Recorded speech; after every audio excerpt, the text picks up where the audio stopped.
Hey there, Booksy. Welcome back to my channel. We are back for day 10, last day of #DECAMORAMA.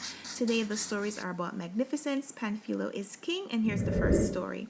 A knight goes to work for a king, but after several years he decides to leave when he sees that the king is rewarding men with lesser accomplishments, but not him.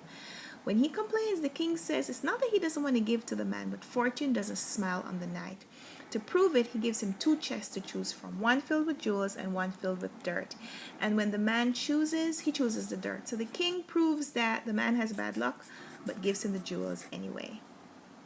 In the second story, an abbot who develops a stomach ailment and is on his way to the baths to be healed when he and his companions are kidnapped by a highwayman named Gino, who's notorious for robbing travelers.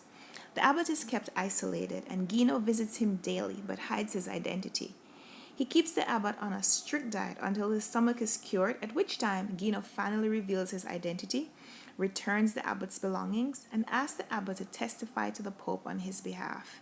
Eventually, the abbot appeals to the Pope, and Gino is restored to favor. And in the next story, a young man named Mithridates is trying to be generous. But there's another man named Nathan who is more generous than he can ever be. So Mithridates is consumed with the desire to be the kindest man around. So he decides to kill Nathan. He conceals his identity and gets invited into Nathan's home. But when he meets Nathan, Nathan pretends to be a servant and actually gives him advice on how to kill the master.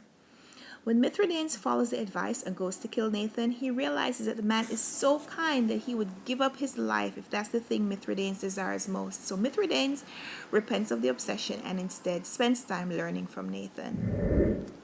And in the fourth story, a young man falls in love with a married woman, but because of his respect for her, he doesn't do anything to advance the relationship. Eventually, the woman gets pregnant and falls sick, and close to the time of her delivery, she dies and is buried. The young man is so overcome with his love, he cannot bear the thought, so he decides to dig up the tomb and caress the body in a way he was never able to before.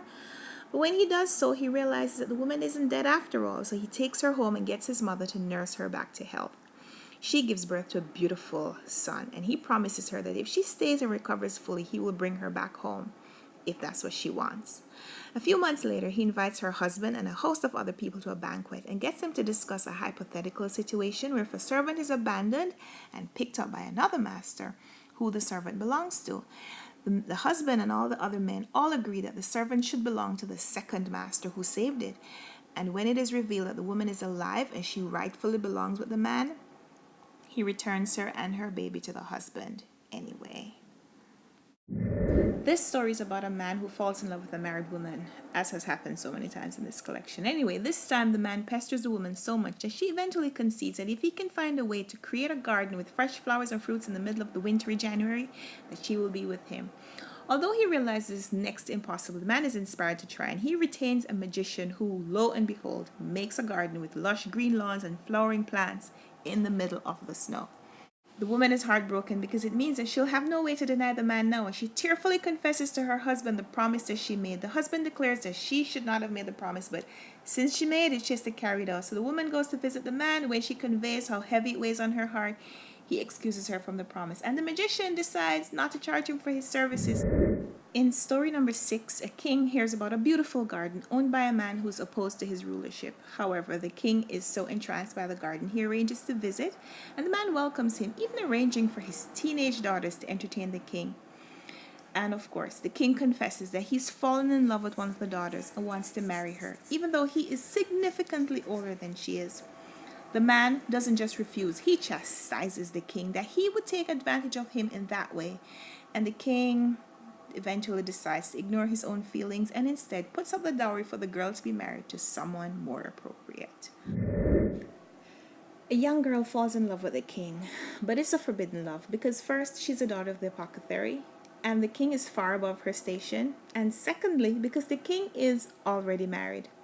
Despite this, she's so consumed by love that she gets sick to the point of death. So she calls a musician to compose a song about her feeling and sing it to the king. The king is moved by the song and asks the musician, who eventually reveals the story about the girl.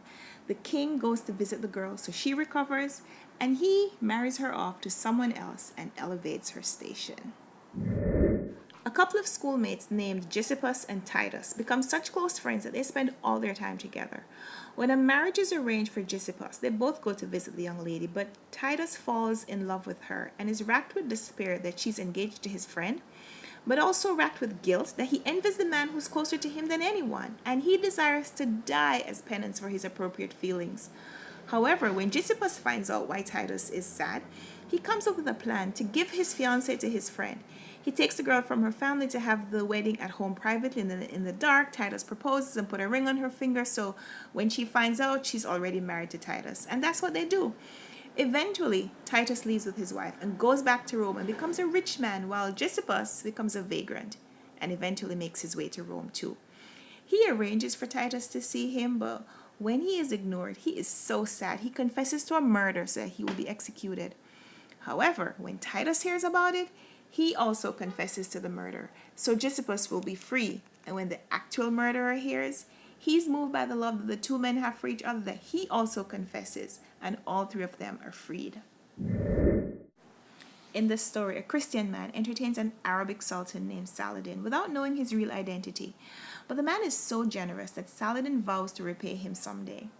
Sometime later, the man leaves home to go fight in the crusade, and he asks his wife to promise that if anything happens, she will not remarry before a year, a month, and a day have passed. Eventually, the man is taken prisoner and winds up in Saladin's country, but news gets back to his wife that he died in battle. Anyway, when Saladin discovers who the man is, he frees him and makes him co-ruler in his kingdom. However, the man is anxious to get back to his wife because it's close to the time he knows she would probably be remarried. However, because so much time has passed, Saladin has to get a magician to whisk the man back home, and there he finds his wife about to get married, but the bridegroom returns her to him.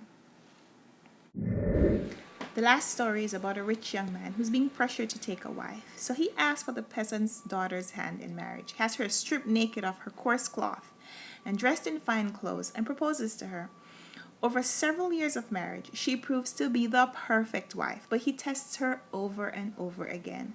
First, they have a daughter, and he pretends to kill the daughter, but has her sent away instead. Then they have a son, and he sends a servant for the child and does the same thing. Then he gets a fake divorce and sends the woman back home to live with her father. Throughout all of this, her countenance doesn't change. So he arranges a wedding and pretends to get married to their daughter, who is now 12, and sends for the peasant's daughter, his wife, to plan the wedding. Finally, after everything that should break her spirit but doesn't, he reveals that the girl and her brother are their children that he pretended to kill, and that it was all just a test of her patience. And he reinstates her to her station as his wife. Happy ending? Well, you tell me. But that's the end. That's the end of 10 days of storytelling.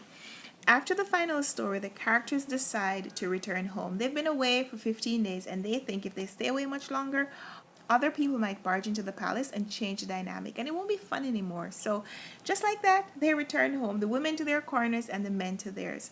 Thanks for watching all these videos. It was a real treat to sketch out these stories and to have read this giant book. But please leave me a comment if you enjoyed it. And until the next book or the next video, happy reading. Bye!